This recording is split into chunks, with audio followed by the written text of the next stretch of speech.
chegar aqui à frente. Fica de pé, irmão. Vamos rezar pelo Padre Christian. Vamos rezar por essa vocação.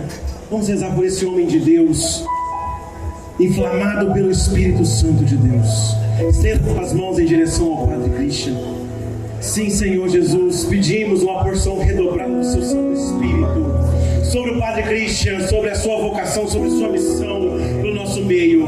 Sim, Senhor Jesus, sabemos das intensas dificuldades e das batalhas que esse homem de Deus vive, mas sabemos que é em nome de Ti, Senhor Jesus, esse profeta do nosso tempo. Nós pedimos, Senhor Jesus, uma porção redobrada do Espírito Santo, para que vá abrindo o coração, a mente, a língua deste homem, para que possa, Senhor Jesus, ir conduzindo as suas palavras na boca do Padre Christian. Nós pedimos, Senhor Jesus, sim, Senhor Jesus, que venha o seu Santo Espírito sobre cada um de nós também, para que possamos ouvir as palavras ditas do Senhor e possamos, sim, buscar a restauração das nossas famílias. Tudo isso nos pedimos, Senhor Jesus, por intercessão da bem-aventurada Virgem Maria, ela que é a mãe nossa, a padroeira da nossa comunidade, a padroeira da nossa vida.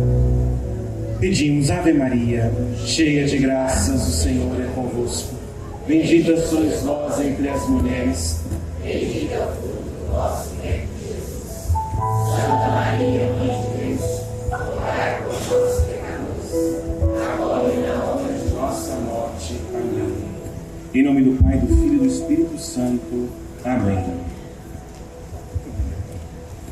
Meus irmãos, louvado seja nosso Senhor Jesus Cristo, sempre seja louvado. Quem já foi à missa hoje? Graças a Deus. Quem vai à missa amanhã? Ótimo. Nós escutamos no Evangelho desta missa algo que não pode acontecer em nós e nas nossas famílias. Jesus, ele volta para os seus, ele volta para Nazaré, e voltando para a sua cidade, ele tinha expectativa. Nós temos expectativas, principalmente para as pessoas que nos conhecem de verdade. Jesus não estava voltando para um lugar onde ele era visita. Ali era a sua terra, era o seu povo, as crianças com quem ele brincou, os adolescentes com quem ele viveu, as famílias que ele visitou, era aquele povo. Só que ele não foi aceito. A palavra diz do Evangelho deste domingo que eles ficaram escandalizados por causa dele. E Jesus ficou admirado com a falta de fé daquele povo. E ali não pôde fazer muitos milagres, não realizou grandes pregações.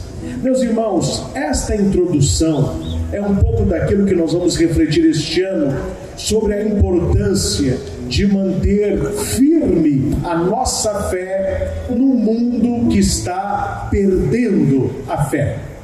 Precisamos aprender a conviver cada dia mais com pessoas que escolheram serem frias para Deus.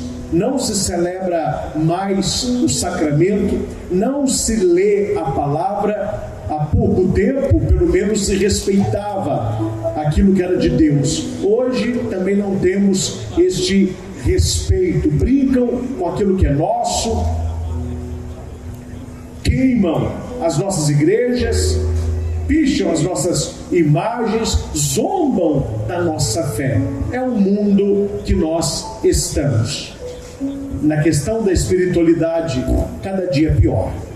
O catecismo da igreja, espero que você tenha a palavra, espero que você tenha o catecismo, ele é muito claro em dizer o que a igreja há de enfrentar nos tempos finais. Eu não sei quantos anos, quanto tempo dura este tempo final. O que eu sei é que nós estamos vivendo dias complicados para a fé e difíceis para manter a fé. No Evangelho de domingo, Jesus ficou admirado com a falta de fé deles. Será, meus irmãos, que se Divinópolis esta noite fosse Nazaré e o Senhor contemplasse a cada um de vocês e me contemplasse, Ele ficaria admirado com a nossa fé ou com a nossa falta de fé?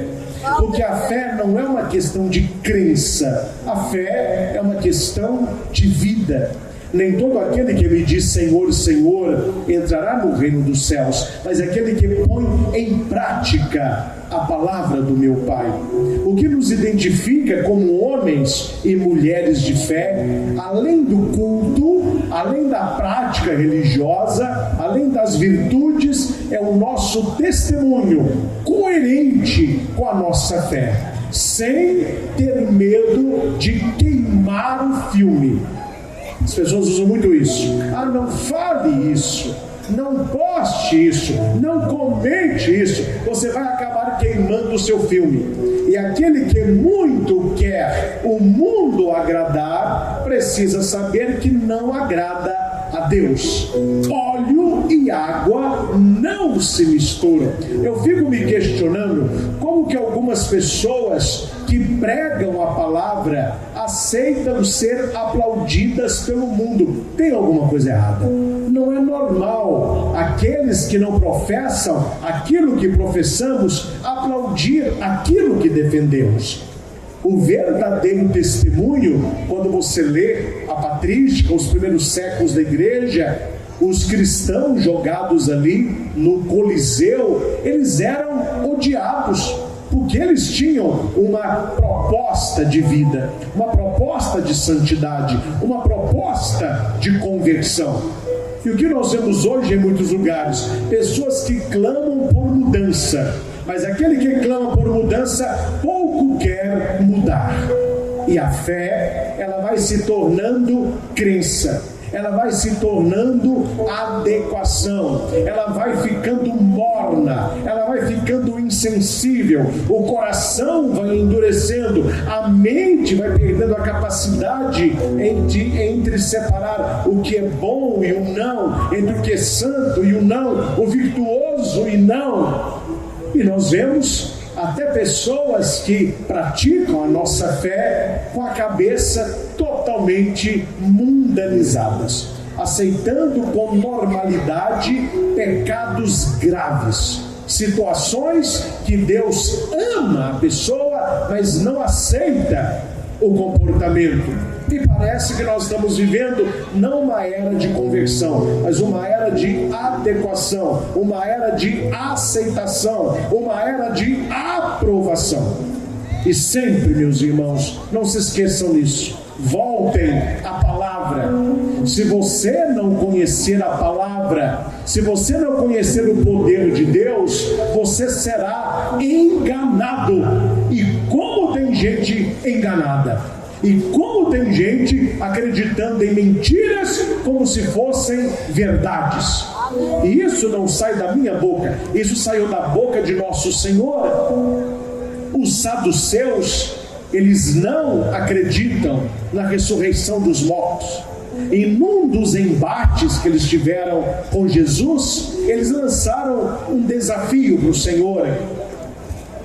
Uma mulher casou com um homem, e este homem morreu sem deixar filhos. Eles vão dizer, a lei de Moisés disse que esta mulher deveria se casar com o irmão dele, para garantir a descendência. Eles falaram para Jesus, este homem tinha 7 irmãos. Se casou com o primeiro, ele morreu, não deixou filho. Se casou com o segundo, ele também morreu. Ele casou com o 7º. Os 7 morreram sem deixar filho. Essa mulher também não é mole nada, né? A viúva negra matou o 7. Não teve filho. A mulher morreu também. Aí eles vão perguntar para Jesus, pois é, Senhor, lá no reino eterno, esta mulher será esposa de quem? Ela se casou com 7. Aí Jesus vai dizer assim, no reino dos céus, as pessoas não se casam e não se dão em casamento. Lá nós seremos como anjos. Não é que nós seremos anjos, seremos como anjos, ou seja, adoração perpétua, presença real. E Jesus vai dizer assim, atenção: vós estáis muito enganados, por não conhecerdes a palavra e o poder de Deus. Meus irmãos, duas coisas nós precisamos conhecer para não sermos enganados. Jesus disse isso: vós estáis enganados porque desconheceis a palavra e o poder de Deus. Não vou pedir para levantar a mão, mas quanto tempo por dia você se dedica à leitura da palavra? A leitura da palavra. O quanto você conhece na sua vida o poder de Deus. Não é um poder pregado pelo padre, falado pelo catequista, não, é experimentado. Ter sentido o Senhor, intimidade, vivência com Ele. Eu conto até uma historinha, o pessoal gosta das historinhas, né? Que um padre foi, não sou eu o padre não, mas poderia ter sido, mas o padre foi almoçar com uma família, e no fim do almoço a família tinha o costume de tomar chá quente, que ajuda na digestão. Então perguntaram se o padre aceitava. O padre aceitou o chá, colocaram a xícara, o pires, a colherzinha. O padre então ali tomou e o padre foi embora. A mulher tem a língua, essa mulher tem a língua bem quente, né? Falou com o marido dela: vamos chamar esse padre aqui, mas não. Esse padre, ó, é dedos leves. Esse padre é um larápio. Minha filha, vocês estão sacerdote aqui em casa? Tá falando que o padre agora está roubando? Roubou! Eu coloquei 6 xícaras, 6 pires e 6 colherzinhas. Tá faltando uma colherzinha. Ele, ó, catiolou a colherzinha. Aposto que é para colocar incenso naquele turigo dele. Mulher, olha direito. E a mulher olhou e falou: não, 5 colherzinhas. Obrigado. 5 colherzinhas. Olha na mesa, 5. O padre roubou. Ixi, piorou. O padre roubou a colherzinha da mulher. Passado um tempo, a mulher esqueceu o fato. E o marido gostava muito daquele padre. Falou: oh, amor, vamos convidar o padre de novo. Não tem chá hoje não, só comida. Deve ser que vai me roubar o garfo. Não, então tá bom. Chamaram o padre. O padre voltou, ficou muito grave, né? Almoçou tudo direitinho. Aí no final o padre disse: não tem chá? A mulher: não tem chá, padre. Esse ano é o almoço. Ah, mas tá bom. Eu gostei tanto daquele ano. Eu fiz uma brincadeira com vocês. Não foi? Uma brincadeira, padre? É. Vocês falaram que é uma família muito praticante, de oração, de leitura da palavra. Eu escondi a colherzinha dentro da Bíblia. Qual o dia que você achou a colherzinha? O marido olhou para a mulher e não falou, pensou: você achou a colherzinha? A colherzinha dentro da Bíblia, e aquela família não encontrou. Ou seja, eles conseguiram passar um ano sem ler a palavra de Deus. Minha pergunta é: se eu fosse o padre, a casa fosse a sua e a colherzinha, você teria encontrado quando essa colherzinha? Eu não tenho dúvida que tinha gente procurando a colher até hoje. Há pessoas que não leem a palavra de Deus. E aqui, meus irmãos, está a nossa verdade. A palavra de Deus é a verdade. Conhecereis a verdade e a verdade vos libertará. São Jerônimo, quando traduziu a Bíblia do grego, aramaico e hebraico para o latim, aquela versão em latim chamou Vulgata, quer dizer, vulgar. Era a língua que as pessoas usavam. Não é vulgar de ruim, é vulgar de todos falavam. A hora que ele coloca a Bíblia no colo do Papa Damaso, que era o Papa da época, ele disse uma frase que chegou até nós hoje: Quem desconhece a Bíblia, desconhece a Cristo. Quem não conhece a palavra, não conhecerá também o poder de Deus. Aí volta a frase de Jesus para aquele povo que não acreditava na ressurreição: vós estáis muito enganados, porque desconheceis a palavra e o poder de Deus. Pergunte para quem está ao seu lado: você é uma pessoa de fé? Pergunte: você é uma pessoa de fé? Você acha importante ter fé? A sua fé, ela é real? É real. Se as respostas foram sim, prepara o teu lombo, meu filho, porque o chicote vai comer.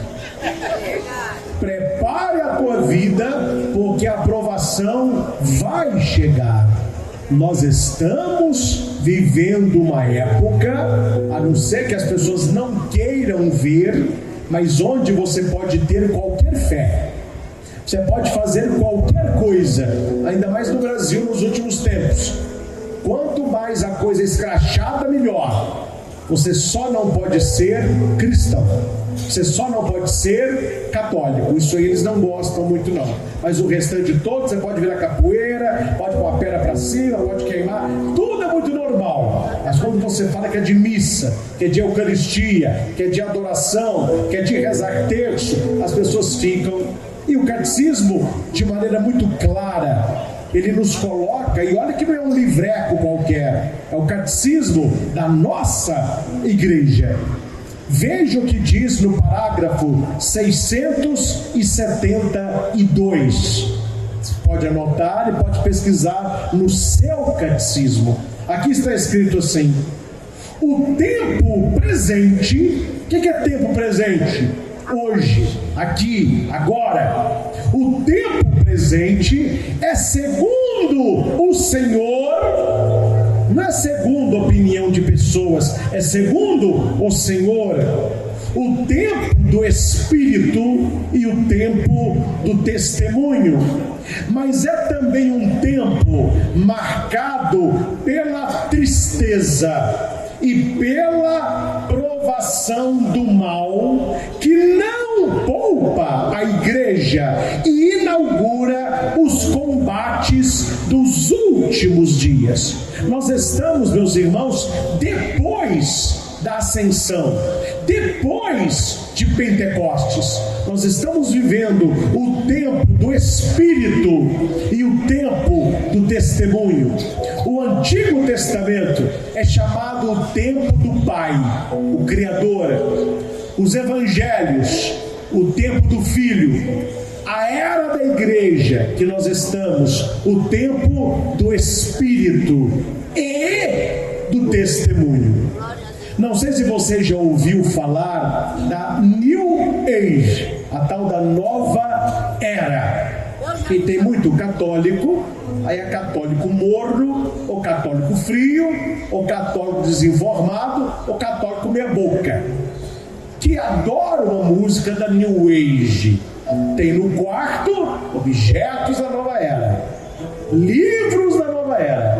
Procure ler o que é a tal da nova era. Qual é a antiga era, se nós temos uma nova era? A antiga era é a era, segundo eles, dos peixes. É a era de peixes, que durou 2000 anos.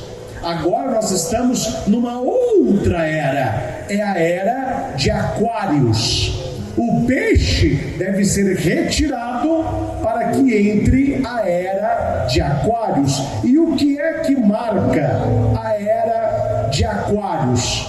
A convivência universal. Por isso Aquário, estamos todos no mesmo aquário, vamos conviver todos juntos. Tudo é bom, uma religião só, um governo só, tudo paz e amor. É a era do Solove, é a turminha dos ursinhos carinhosos, é a turma do mimimi.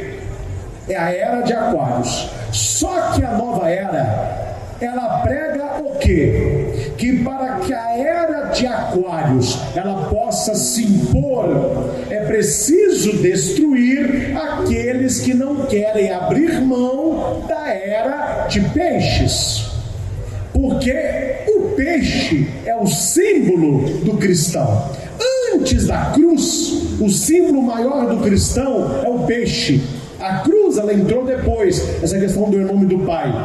Quando os primeiros cristãos se encontravam, e eles não podiam falar que eram cristãos, porque seriam mortos, eles, conversando, faziam no chão um peixe com o pé.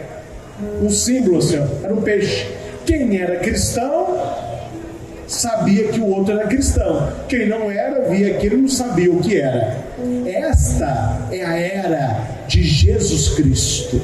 Ele é o peixe maior. Ele veio às profundezas para resgatar o ser humano. Por isso que nos paramentos litúrgicos, na roupa do padre, nas nossas igrejas, tem muitos peixes. A profundidade de Deus, a encarnação do Verbo, o mistério de um Deus que se faz homem. Aí vem a nova era. E por que a nova era não se impôs, segundo eles ainda? Eles estão nesta luta há 24 anos. Já era para ter se imposta no ano 2000. E eles sabem o motivo. Qual é o empecilho? Os cristãos. Eles não querem abrir mão deste tal de Cristo para acolher a nova era. A era do tudo vale.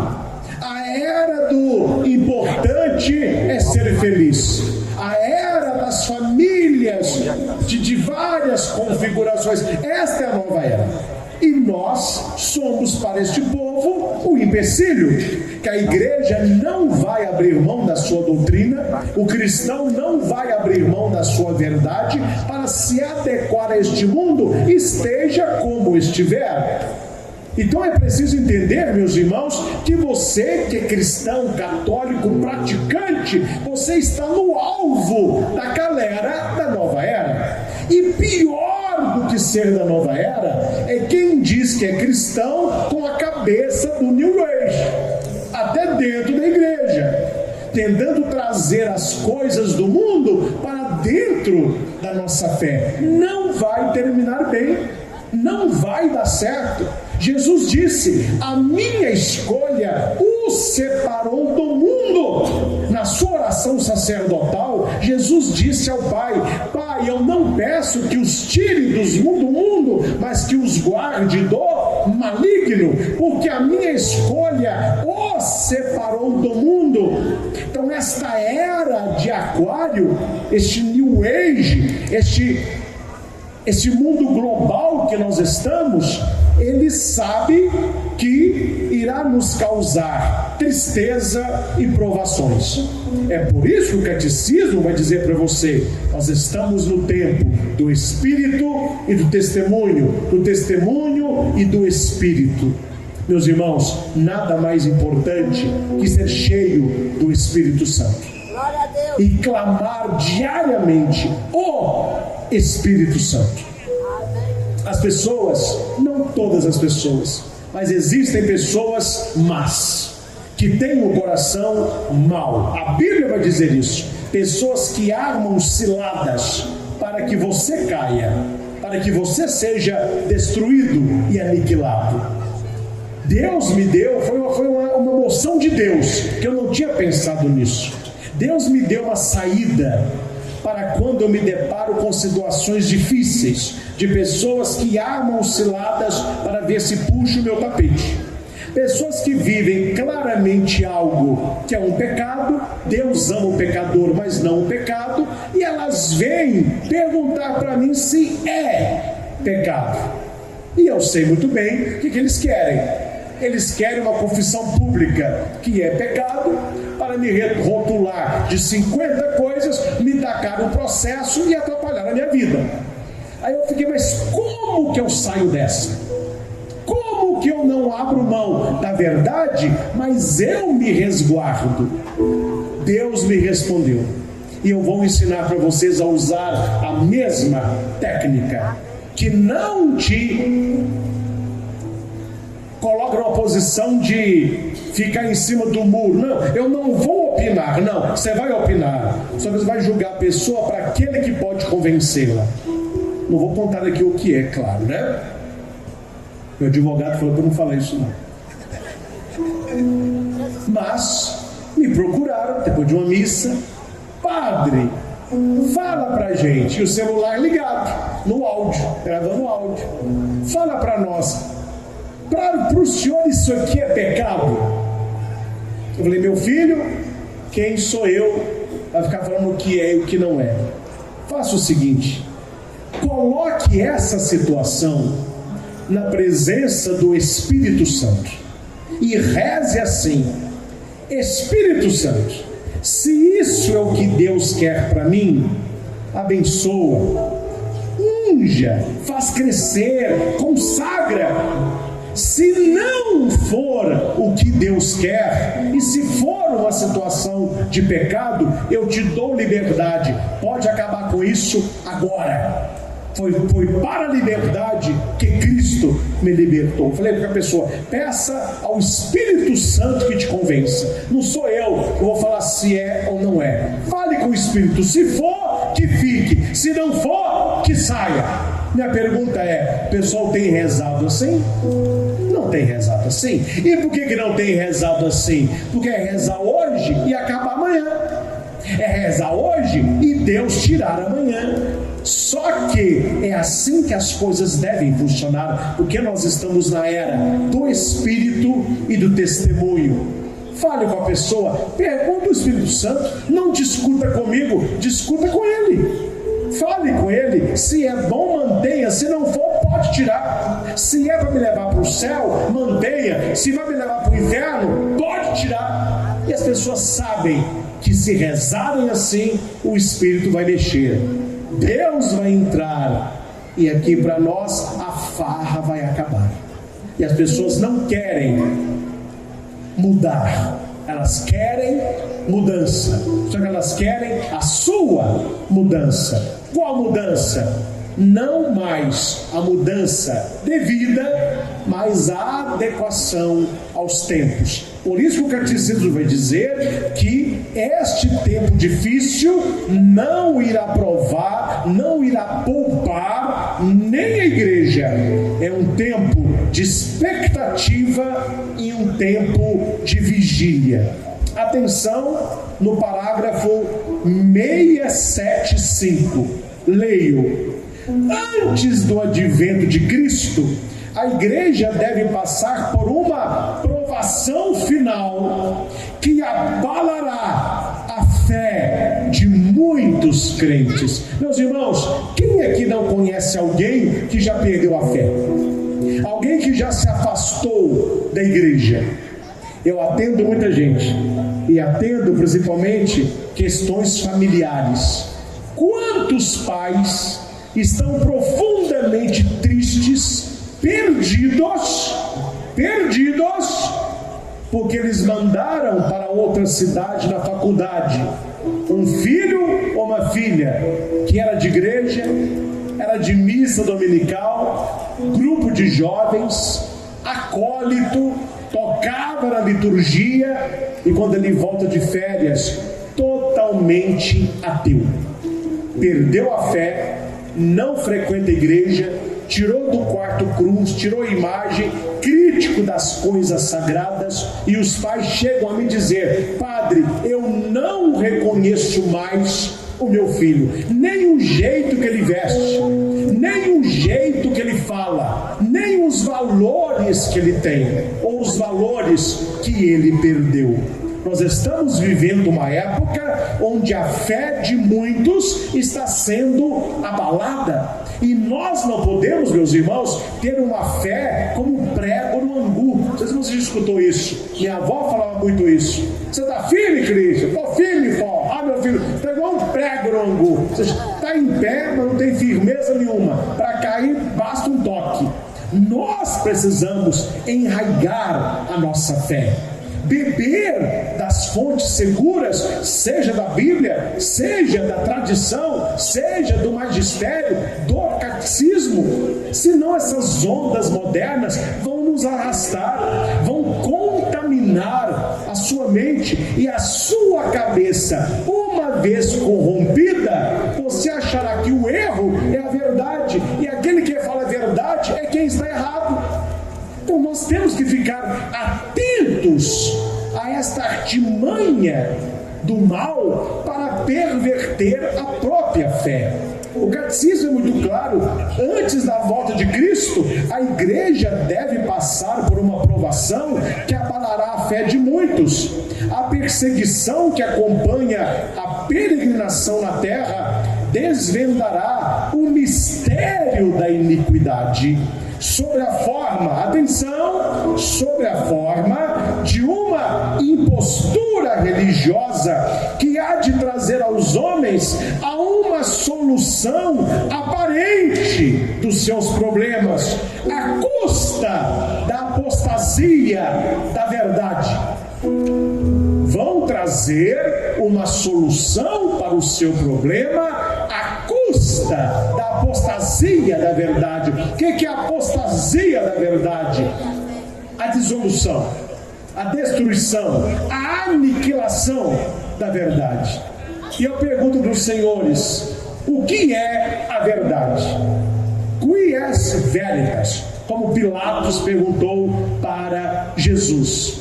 Se você não entendeu ainda, o que eles querem nesta globalização é que não exista a verdade, mas que exista a sua verdade. Não existe a verdade, existe a sua verdade. É por isso que as pessoas estão levando uma vida louca, desequilibrada, totalmente perdida, e eles não aceitam que você fale absolutamente nada, porque eles vão dizer: não, não é a sua, mas é a minha verdade. Aí a verdade se relativiza, e a verdade relativa não é a verdade cristã, não é a nossa verdade. Hoje mesmo eu recebi no Instagram, o pessoal vê essas coisas e manda para mim, não me lembro qual é o país, uns jovens que descobriram, eles só não descobrem o valor do estudo, do trabalho, o resto eles descobrem bem, né? Descobriram agora que eles são ovelhas. Eles são ovelhas, é um novo tipo do ser humano. Aí eles vestiram de ovelha, de cabrito, pintaram as pernas de preto, aquelas ovelhinhas lá, e saíram na rua. Aí alguém filmando e falando o idioma deles, aparecia a tradução: é bom que os ovinos convivam com os humanos. Entendam bem, meus irmãos, vocês estão prestando atenção no que eu estou dizendo? Eles não estão fantasiados de ovelha, não. Na cabeça deles, o ser deles é uma ovelha. Então eles colocaram na cabeça deles que eles são ovelhas, e as pessoas devem aceitá-los como ovelhas, porque senão você estará discriminando ali as ovelhinhas. E eles andando na rua, o pessoal fazendo carinho, e aqueles jovens, né? Eu quero saber se vai comer capim, né? Eles vão comer lasanha, vai tomar açaí, aí é outra coisa, né, meu filho? Quer ser ovelha quando quer. Gente, um mundo desequilibrado. Não sei se você viu uma sueca que descobriu que ela é uma porca rosa, ela pink, né? E ela fica no banheiro, cheio de lama, rola de um lado, rola do outro, e fica... Aí a mãe dela joga ali umas coisas para ela comer. Agora saiu a última.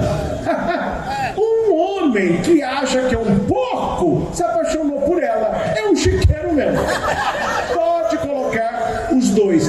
Gente, o desequilíbrio. Eu estou explicando para vocês essa questão que é fruto da ideologia de gênero, onde ninguém é. Você se descobre aquilo que você deseja. E eles não podem ser julgados, porque nesse país há leis duras, então a família está arrumando um modo de ampliar o chiqueiro dela para trazer ele para que os dois possam conviver. Aí os dois ficam rolando no barro, quer dormir deitado, eu não sei como que vai ser. E o pior, a pessoas que olham isso com a maior normalidade. Ah, não, isso aí ele se descobriu. Gente, o ser humano perdeu o senso do equilíbrio, da verdade, da virtude, e ninguém está dando notícia disso. Aqui está escrito uma solução aparente aos problemas. Que solução aparente aos problemas? Não tem problema. Não tem problema.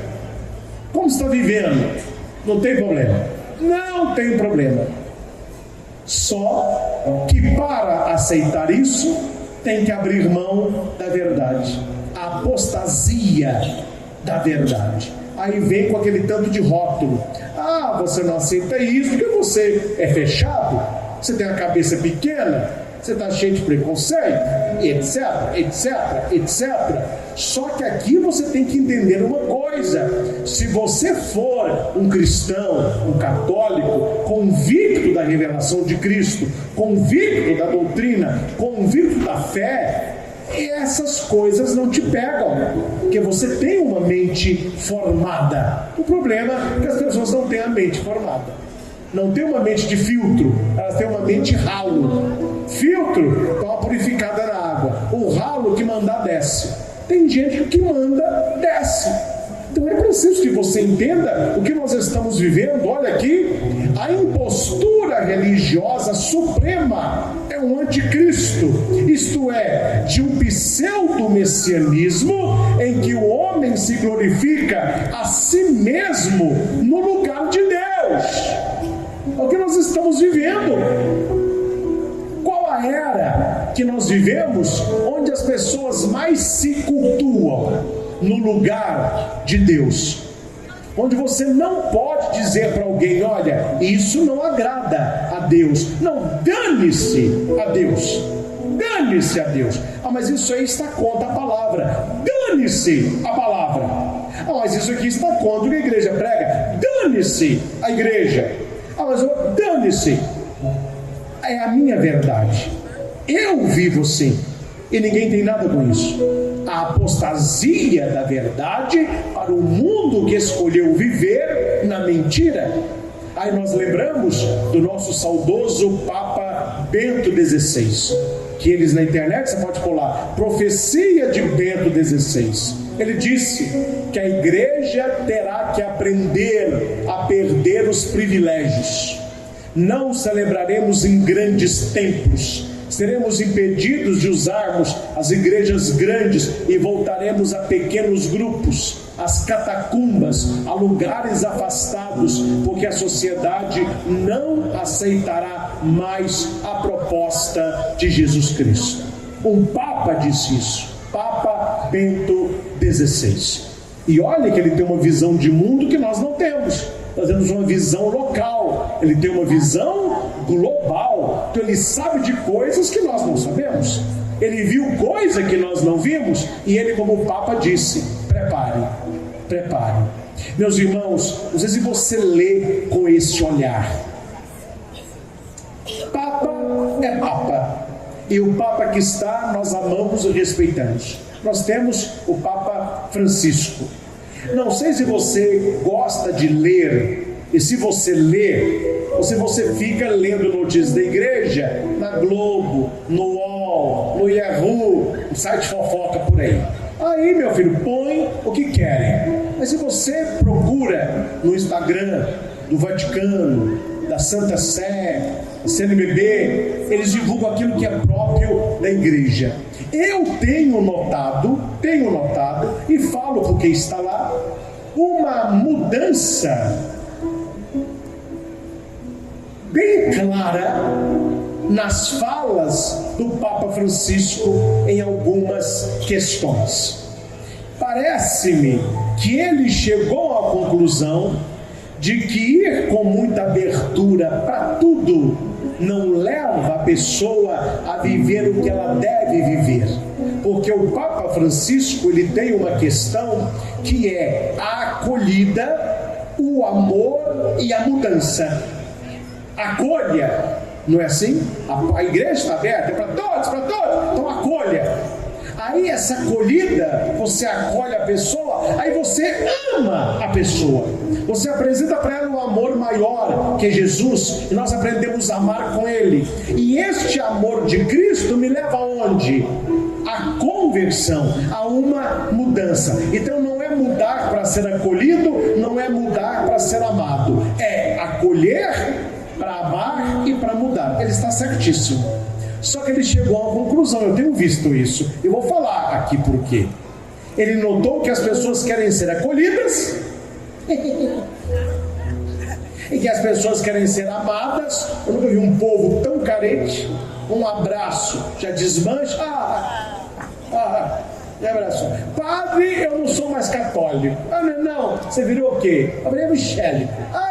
Por quê? Você perdeu a velha Eucaristia? Não perdeu não. Você não acredita em Nossa Senhora mais? Não, acredito. Ué, por que você perdeu a fé? Porque eu fui então à igreja, eles me abraçaram. Eu falei, Nossa Senhora, eu já disse. Então você não deu dinheiro porque você recebeu um abraço, meu filho. Que carência, hein? Que carência, meu filho. Então as pessoas estão nessa. E o Papa notou, atenção, eu vou falar por que eu tirei essa conclusão. Que a acolhida e o amor para quem não quer não gera conversão. A pessoa ela quer ser acolhida, ela quer ser abraçada, ela quer ser aprovada, mas ela não quer mudar de vida não. Ela quer continuar com a mesma vida, como se a igreja não fosse uma igreja, fosse um clube de pesca, fosse uma ABB, fosse uma associação de estou bem, o bem viver. Lá eu tenho amigos, a gente abraça, lá eu recebo a hóstia, a gente levanta a rosa, mas a minha vida é essa, todo mundo me ama. Eu tenho notado que o Papa, ultimamente, ele perdeu a paciência com esse pessoal. Não sei se você lê, saiu agora, ele falando firmemente sobre a crítica à família não tradicional, o que ele nunca pegou pesado nesta área. Disse, ele mostrou aquela bênção, todo mundo saiu falando, que era bênção para casal homoafetivo como se fosse matrimônio. Ele deixou claro, como a igreja sempre disse, a bênção é para a pessoa sempre é digna da bênção, não a união, que não equivale a matrimônio, e nem abençoar a união, a pessoa, ele voltou e corrigiu. Agora saiu mais uma, ele não quer na Basílica de São Pedro pessoas que trabalhem lá dentro com tatuagem à mostra, com piercing, roupa mais curta, porque o pessoal estava meio à vontade. Ele já deu uma apertada, uma arrochada. Ou seja, as pessoas elas querem adaptar a igreja ao mundo, e a igreja não deve se adaptar ao mundo. É melhor que as pessoas que queiram isso saiam da igreja e vivam como querem. A igreja tem uma verdade de 2000 anos e não é uma verdade criada por um papa, por um padre. Não, ela é recebida por Deus. Nós somos os depositários da verdade. Antes da nossa era, quantos morreram por causa de Jesus? Quantos morreram por esta verdade? Quantos pregaram esta verdade? Quantos se santificaram por esta verdade? E depois de nós, meus irmãos, quantos ainda virão defendê-la e consagrar a vida a ela? É isso que o catecismo está falando, que nós não podemos aceitar esta impostura religiosa de um pseudo-messianismo. Alguma coisa que parece muito bela, mas que nega a raiz. Não sei se você tem esse costume do estudo da Escritura, mas procure na sua Bíblia, no Evangelho de Marcos, foi o primeiro evangelho a ser escrito. Qual é a primeira pregação de Jesus? Qual foi a primeira coisa que Jesus disse? Você sabe? Você que é cristão, qual a primeira coisa que Jesus disse? Quem sabe? Um de cada vez? Primeira coisa. Então guardem. Primeira pregação de Jesus. Convertei-vos, porque o reino de Deus está perto de vós. Foi a primeira coisa que ele disse no Evangelho de Marcos. Muda de vida, converta. E depois Depois ele vai dizer o que é a tal conversão. A verdadeira conversão é me amar. Você está numa vida de perversão. Você tem que converter. Conversão. Voltar a mim. Me amem. E você vai se converter. Aí a pessoa perguntava: eu te amo, Senhor. Qual é o sinal que eu te amo? Quem me ama, guarda a minha palavra e obedece os meus mandamentos. Jesus faz uma catequese perfeita, mostrando que as pessoas começam a segui-lo do jeito que estão, mas elas não podem permanecer do jeito que estão.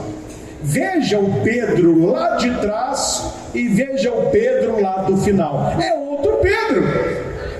Você sabe que diamante é um carvão que sofreu pressão. Sabem disso, né? A estrutura do carvão do diamante é a mesma. O carvão está desorganizado, o diamante organizado. São pressões fortes, principalmente vulcânicas. Então aí aparece o diamante. O que é um diamante? É um ex-carvão. E o que é um carvão? É um diamante em potência. Tanto que o carvão não vale quase nada, então é de carvão mineral, e o diamante vale uma fortuna. Atenção, quando Jesus pega Pedro, venha, eu te farei pescador de homens. Ele pegou um pedacinho de carvão e ele foi trabalhando aquele carvão durante 3 anos. E lá no lago de Genezaré, no mar de Tiberíades, ele perguntava para Pedro: tu me amas? Petrus, agapas-me. Pedro respondia: nó, filioté. Você me ama? Eu gosto demais de você. Jesus pergunta a segunda vez: agapas-me, você me ama? Pedro responde: filioté, eu gosto demais de você. Ou seja, Pedro não consegue amar Jesus como Jesus o ama, mas ele o ama no amor de Pedro. Aí Jesus muda a pergunta: Pedro, você gosta demais de mim? Pedro responde: gosto demais de você. Olha, por que a nossa Bíblia não é traduzido assim? Porque eles pegaram o agapasme e o filioté, que é o amor, ágape e filia, e traduziram no português amor, porque nós não temos na língua no português diferentes palavras para amor. A gente usa a mesma palavra. Exemplo: eu amo a minha mãe. E batata frita? Eu amo. Você é meu cachorrinho? Eu amo. Nossa, eu amo rosa. A palavra é a mesma. Então não tem categorias de amor. A gente usa amor. Então por isso que na Bíblia em português está: tu me amas? Amo. Tu me amas? Amo. Tu me amas? Mas no grego é: tu me amas? Gosto de você. Tu me amas? Gosto de você. Você gosta de mim? Gosto de você. Olha como que Pedro vai se transformando. E Jesus fala para ele: o seu processo não está pronto. Quando você era jovem, você fazia o que queria, ia onde queria, falava o que pensava. Quando fores velho, outros te levarão para onde você não quer ir. Aí será a ocasião de que você vai glorificar o meu nome. Tanto quando Pedro ia ser crucificado, ele ia crucificado de cabeça para baixo. Atenção! Jesus chama um pedacinho de carvão, mas crucificado nós temos um diamante. Jesus foi mudando o coração de Pedro. Não tenha dúvida, meus irmãos, quando Jesus nos chama para alguma coisa, é para mudar você para melhor. É para que você largue aquilo que não tem valor, que é o carvão, e você vai se transformando naquele diamante valoroso e que só é com pressão. Porque com Deus é pressão. Se o diabo não pega leve com você, Jesus também não pegará. Aquele que me ama, renuncia. As pessoas querem renunciar nada. Não, eu quero voltar para a igreja, mas eu não quero renunciar a nada. Eu não quero abrir mão de nada. Meu filho, se você ama a Deus, renuncie à sua própria vida. E o que eu vou receber? Eu vou receber um carro? Não diria um carro. Aí eu vou receber dinheiro? Não diria dinheiro. O que eu vou receber? Uma cruz no ombro, meu filho. Renuncie a si mesmo, tome a sua cruz e me siga. Mas assim eu não quero. A maioria não está querendo também. Não é só você não. Tem muita gente que não quer. mas é na pressão. Não sei se você já colocou na sua boca uma azeitona, uma oliva, sem ser curtida. Eu não conhecia, nunca vi na minha vida. Quando eu vou no supermercado, deixa eu comprar azeitona gostosa, né? Aí teve um ano atrás aí que eu fui na Terra Santa. Estava lá com o meu grupo, andando, etc. Aí eu vi um tanto de pezinho de... Quanto tempo? Ninguém está marcando tempo para mim?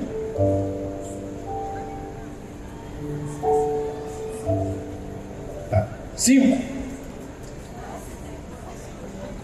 Mais 5. Aí eu vi o pé de azeitona. Eu falei, nossa, que delícia! Antes do guia me falar, eu peguei e mordi. Meu filho, se tem alguma coisa pior, você me conta. Mas é horrível, é amargo, é puxento, mas é ruim, não tem nem como, não parece nada com a azeitona que a gente conhece. Porque é um fruto, ele tem que ser curtido. E se você pega aquele fruto que não tem gosto de nada, e você põe pressão, e você, naquela época era pedra, você enche um tonel de azeitona e coloca uma pedra de moinho.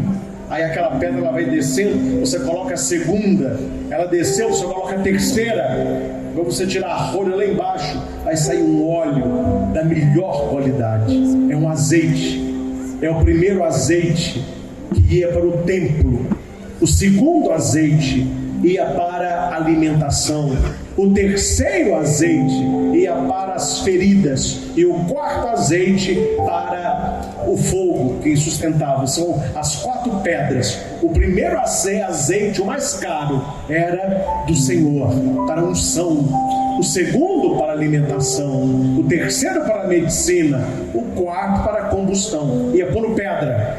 Meu filho, ela pega a azeitona e fala com ela assim: amor do papai, dá um olhinho para mim, dá um olhinho. Você ficar pedindo a vida toda, ela vai falando para você assim, ó.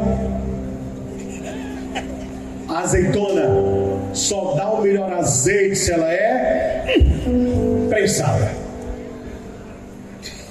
Eu gosto muito de um bom vinho, padre, né?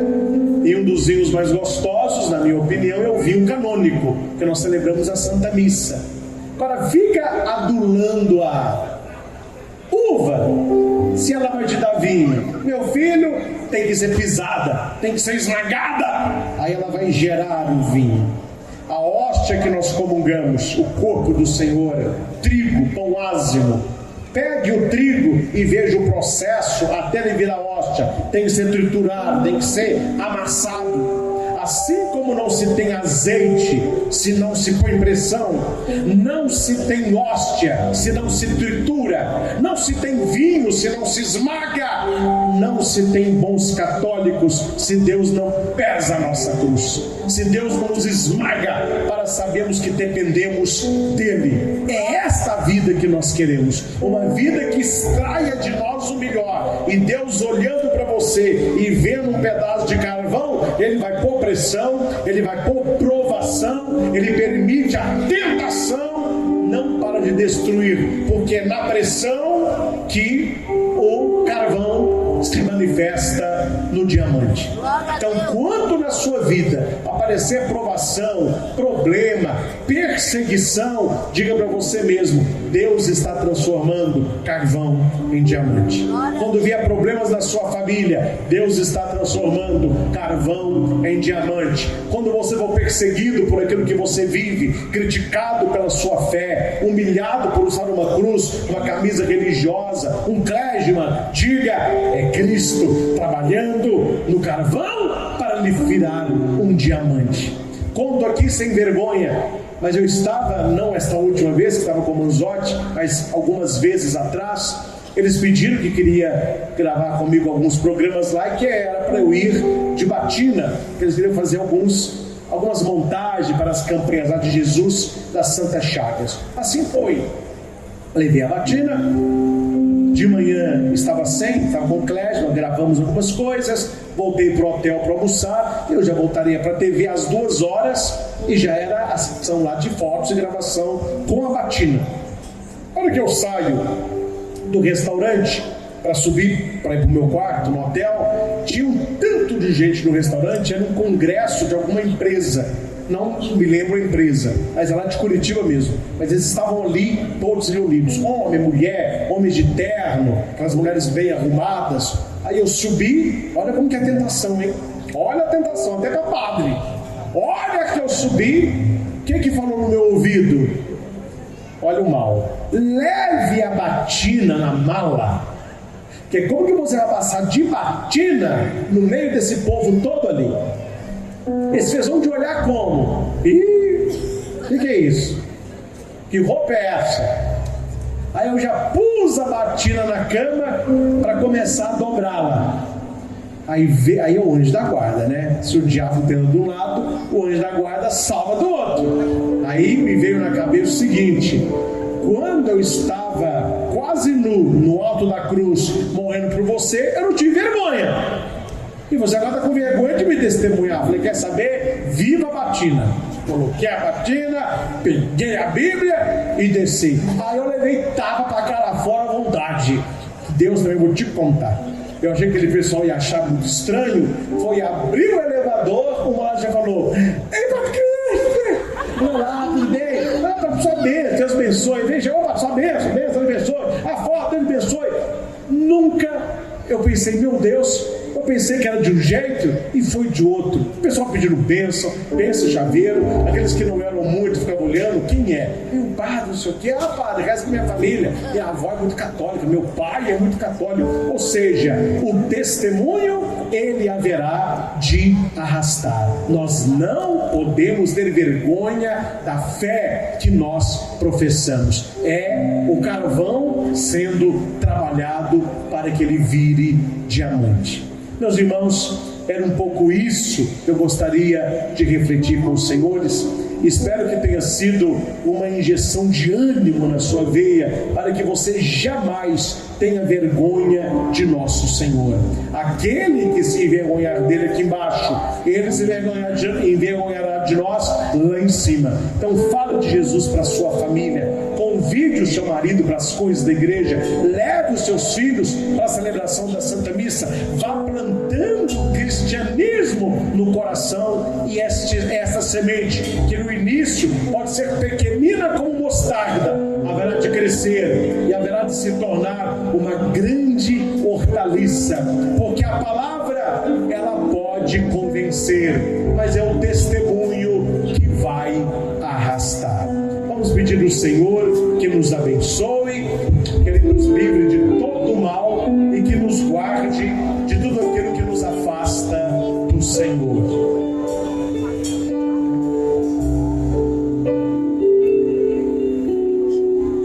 A nossa proteção está no nome do Senhor, que fez o céu e a terra. O Senhor esteja convosco. Ele está no meio de nós. Meus irmãos, que nós guardemos o que está no segundo livro de Reis,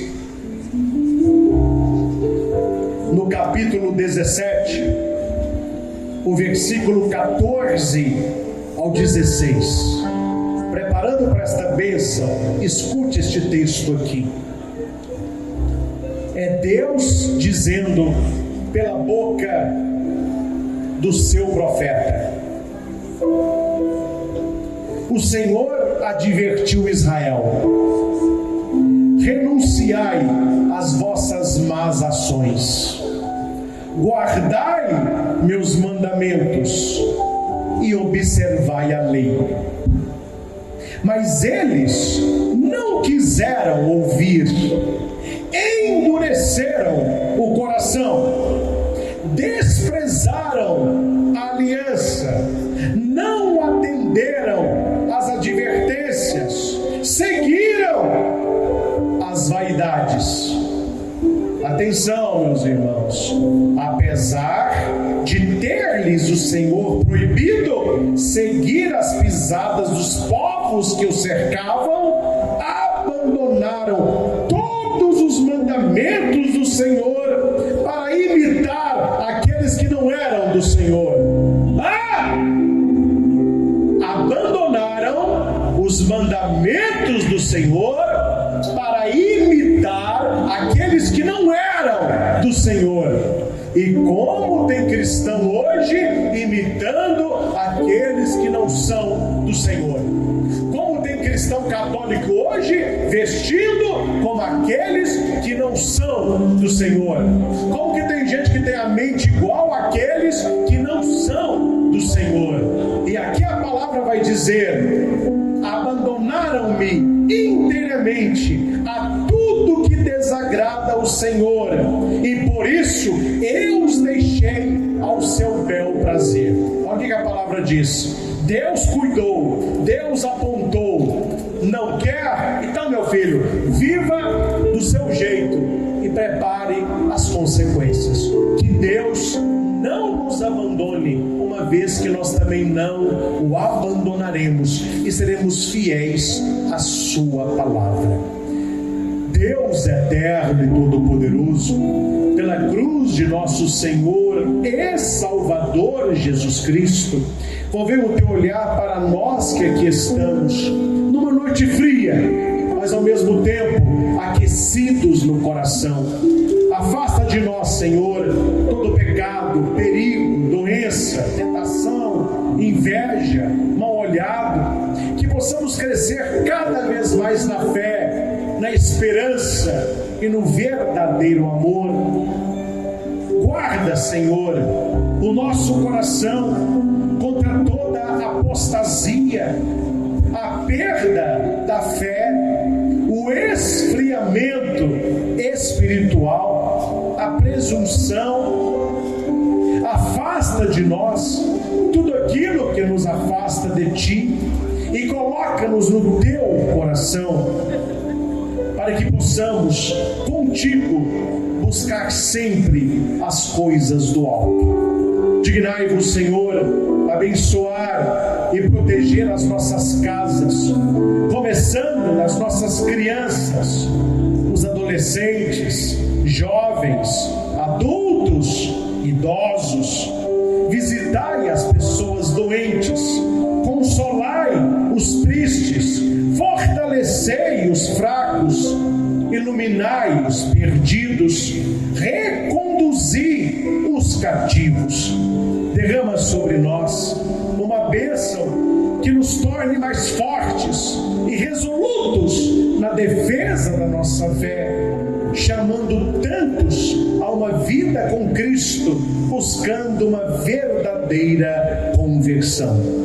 Que esta noite seja um envio para que neste mundo sejamos testemunhas daquilo que Jesus fez e daquilo que Jesus disse.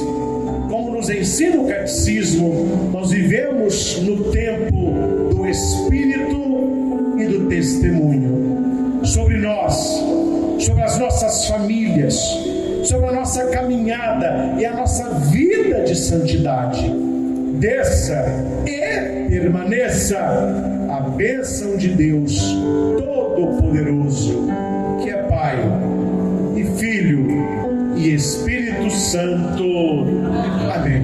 Que Deus abençoe a todos e que possamos ser neste mundo o que Deus espera de nós: sal, luz e fermento. Nos encontramos numa outra oportunidade. Forte abraço, muito obrigado e que Deus abençoe. Amém. Segura a mão do irmão que está do seu lado. Aperta a mão dele. Aperta para valer e fecha no meio. Pergunta para ele: entendeu o recado? Entendeu o recado? Seja santo. Levanta a mão dele lá em cima.